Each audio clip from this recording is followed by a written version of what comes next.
প্রিয় দর্শক বন্ধু, আমাদের হরহরি চ্যানেলে আপনাকে স্বাগত। আজকে আপনাদের জন্য নিয়ে এসেছি পুত্রদা একাদশী ব্রত মাহাত্ম্য কথা। এই একাদশী ব্রত মাহাত্ম্য কথা শ্রবণে অগ্নিষ্টম যজ্ঞের ফল পাওয়া যায়। পুত নামক নরক যন্ত্রণা ভোগ করতে হয় না। দর্শক বন্ধু, ভিডিওটি শুরু করার আগে প্লিজ আমার চ্যানেলটি সাবস্ক্রাইব করে ভিডিওটিতে একটি লাইক এবং কমেন্ট করবেন। পুত্রদা একাদশী ব্রত মাহাত্ম্য কথা। যুধিষ্ঠির বললেন, হে কৃষ্ণ, পৌষ মাসের শুক্লপক্ষের একাদশীর নাম কি? বিধি বা কি? কোন দেবতা ওই দিনে পূজিত হন এবং আপনি কার প্রতি সন্তুষ্ট হয়ে সেই ব্রতফল প্রদান করেছিলেন?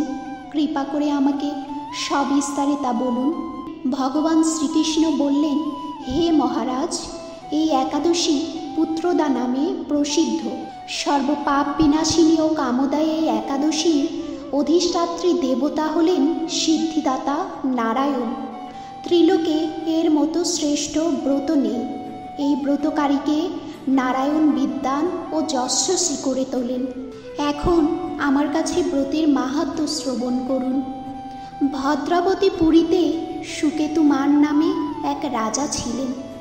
তার রানীর নাম ছিল শৈবা। রাজদম্পতি বেশ সুখেই দিন যাপন করছিলেন। বংশ রক্ষার জন্য বহুদিন ধরে ধর্মকর্মের অনুষ্ঠান করেও যখন সন্তান প্রাপ্তি হলো না, তখন রাজা দুশ্চিন্তায় কাতর হয়ে পড়লেন।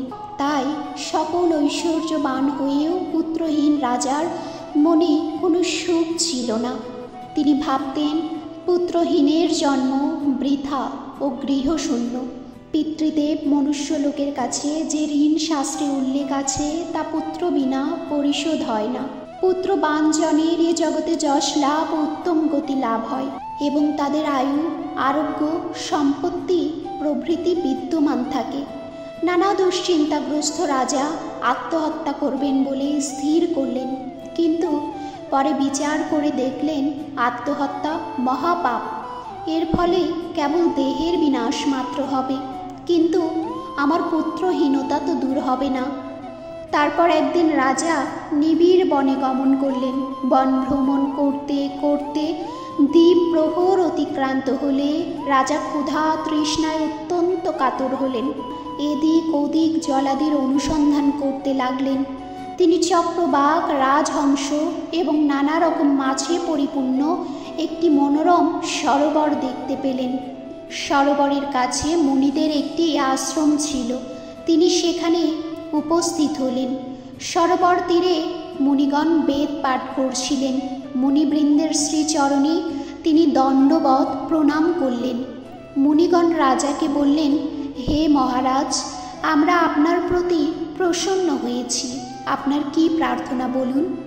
রাজা বললেন, আপনারা কে এবং কি জন্যই বা এখানে সমবেত হয়েছেন? মুনিগণ বললেন, হে মহারাজ, আমরা বিশ্বদেব নামে প্রসিদ্ধ এই সরোবরে স্নান করতে এসেছি। আজ থেকে 5 দিন পরে মাঘ মাস আরম্ভ হবে। আজ পুত্রদা একাদশী তিথি। পুত্র দান করে বলেই এই একাদশীর নাম পুত্রদা। তাদের কথা শুনে রাজা বললেন, হে মুনিবৃন্দ, আমি অপুত্র, তাই পুত্র কামনায় অধীর হয়ে পড়েছি। এখন আপনাদের দেখে আমার হৃদয়ে আশার সঞ্চার হয়েছে।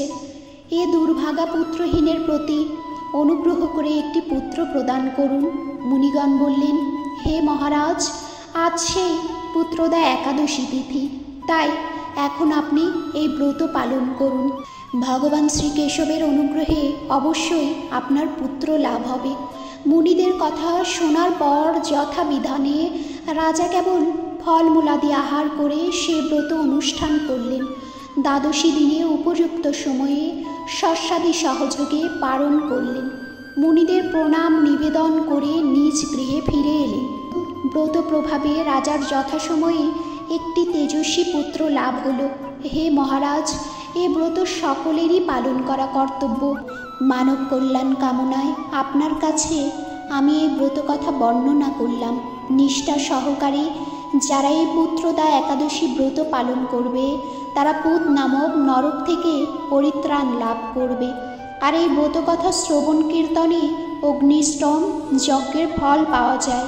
ব্রহ্মাণ্ড পুরাণে এই মাহাত্ম্য বর্ণনা করা হয়েছে। দর্শক বন্ধু, হিন্দু ধর্ম সংক্রান্ত নিত্য নৈমিত্তিক বিভিন্ন তথ্য পেতে আমার চ্যানেলটি প্লিজ সাবস্ক্রাইব করে লাইক এবং কমেন্ট করে পাশে থাকবেন। ধন্যবাদ।